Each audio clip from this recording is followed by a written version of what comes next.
Hello viewers, আমি সম্রাট। আশা করি সবাই তোমরা ভালো আছো। তোমরা দেখছো আমার এসএম টেকনিক্যাল চ্যানেল। আজ তোমাদের সামনে খুব গুরুত্বপূর্ণ একটি আপডেট কিন্তু আমি নিয়ে চলে এসেছি।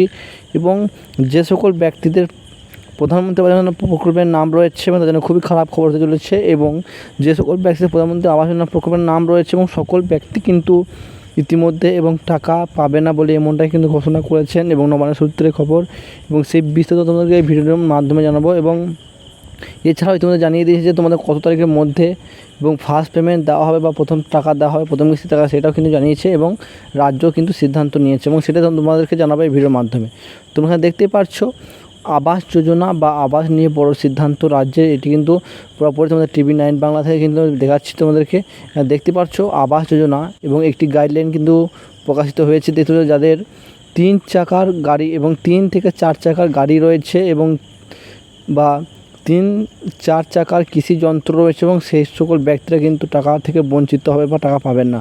এবং এছাড়াও মাসিক আয় যাদের 15,000-এর বেশি বা আয়ের পরিমাণ রয়েছে বা যারা ইনকাম ট্যাক্সের অধীনে রয়েছে এবং সেই সব ব্যক্তিগুলি বা পরিবারগুলি কিন্তু প্রধানমন্ত্রী আবাস যোজনা প্রকল্পের টাকা পাবেন না এবং পশ্চিমবঙ্গের রাজ্যের বাসিন্দারা।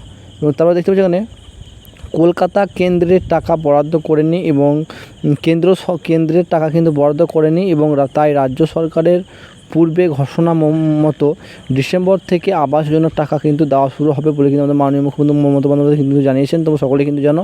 এবং আবাস যোজনার প্রকল্পের আওতায় বা সমতলের পরিবারগুলিকে 1,20,000 টাকা এবং পর্যন্ত কিন্তু এলাকায় কিন্তু পরিবারের জন্য 1,30,000 বরাদ্দ করলেও এবং রাজ্য সরকার দেখতে পাচ্ছ তোমাদের সেই টাকা কিন্তু 1 লক্ষ, যেটা কেন্দ্র সরকার 1,20,000 টাকা দিত এবং সেটা কিন্তু আমাদের মাননীয় মুখ্যমন্ত্রী মমতা বন্দ্যোপাধ্যায় তিনি 1,30,000 টাকা কিন্তু করেছেন।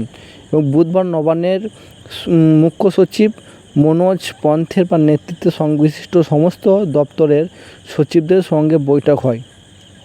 প্রশাসনিক সূত্রে খবর, সেখানে সিদ্ধান্ত হয়েছে যে আবাস যোজনার অনুমোদিত তালিকার পাশাপাশি বা অপেক্ষারত বা তালিকার পরিবারগুলিকে সমীক্ষার আওতায় কিন্তু আনতে হবে। এবং তোমরা দেখতে পাচ্ছ এবং তারপরে দেখে নাও এবং পুরো বিশেষ তথ্য এবং একদিনেই বা গাইডলাইনে প্রকাশ করা হয়েছে।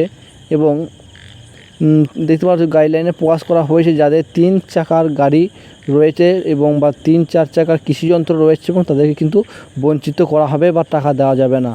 এবং এছাড়াও মাসিক 15,000-এর বেশি আয় এবং পরিবারে বা যারা ইনকাম করে বা ইনকাম ট্যাক্সের অধীনে সেই সব ব্যক্তিদের কিন্তু টাকা দেওয়া যাবে না। বাড়ি দেখতে পাচ্ছি এখানে। পাশাপাশি যাদের 2.5 একর বা আড়াই একর বা তার বেসিক সেচযুক্ত জমি রয়েছে, অর্থাৎ 2.5 একরের বেসিক যাদের জমি রয়েছে এবং সেই সকল ব্যক্তিরাও কিন্তু বঞ্চিত হবে। এছাড়াও 5 একর বা অসেচযুক্ত কৃষি জমি রয়েছে বা তারাও কিন্তু এই আওতা থেকে বঞ্চিত হবে বা আসবেন না।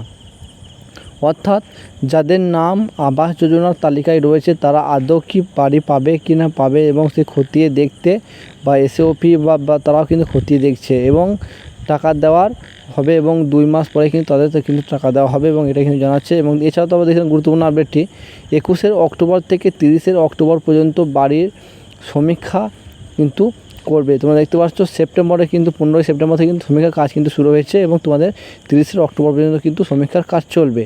এবং 14 নভেম্বরের মধ্যে ক্রাশ বা চেকিংয়ের কাজ কিন্তু শেষ হয়ে যাবে এবং 21 থেকে 27 নভেম্বরের মধ্যে BDO এবং SDO বা জেলা শাসকের অফিসের সামনে কিন্তু বা ওয়েবসাইটে তালিকা কিন্তু দেওয়া হবে বলে কিন্তু জানানো যাচ্ছে। এবং কারণ অভিযোগ থাকলে যেখানে বা অভিযোগ থাকলে বা সেখানে জানাতে পারবেন এবং সকল ব্যক্তিরা।